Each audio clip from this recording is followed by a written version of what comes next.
Później, kiedy nastąpił stan wojenny, to ta emocjonalna reakcja Francji była absolutnie niezwykła. To znaczy te masowe manifestacje. Ja widziałem wtedy w manifestacji, pamiętam jedną konkretną, pod pomnik Mickiewicza.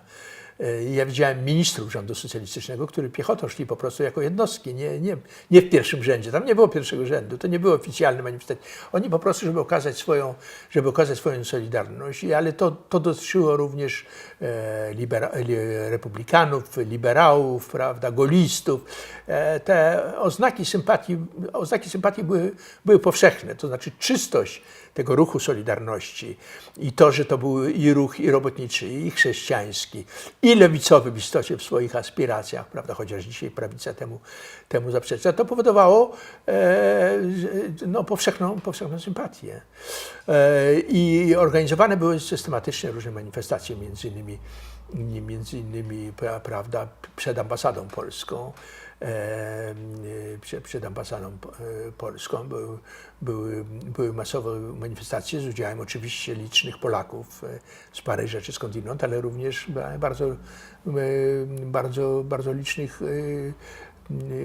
Francuzów i zainteresowanie oczywiście klasy politycznej, chociaż równocześnie, jak podawałem tego przykład ministra spraw zagranicznych, który powiedział na pytanie, czy rząd francuski zareaguje na stan wojenny, to powiedział, bien sûr que non, oczywiście nie.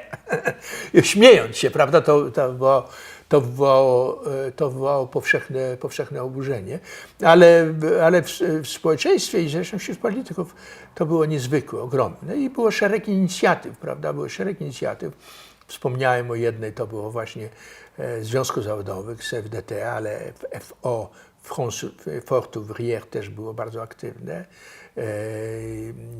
Później był Komitet Solidarności w Paryżu, zorganizowany przez wybitnego naukowca, już dzisiaj nieżyjącego, Piotra Słonimskiego, który był bratankiem Antoniego Słonimskiego, żołnierza AK, którego wsadzili po wojnie.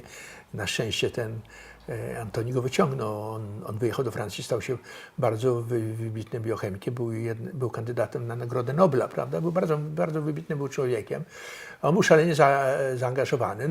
Praktyczną pracę wykonywali tam tacy ludzie, bliscy znajomi jak Krysia i Karol Zaks i wielu innych, prawda? Ludzi w Paryżu, którzy byli w to zaangażowani, którzy nawiązywali stosunki z organizacjami różnymi francuskimi, którzy mobilizowali ludzi, którzy jechali do Polski, dostarczali tam, prawda, bibułę, pomoc żywnościową nawet i tak dalej. Także tutaj było we Francji było masę inicjatyw, masę dobrej woli, prawda?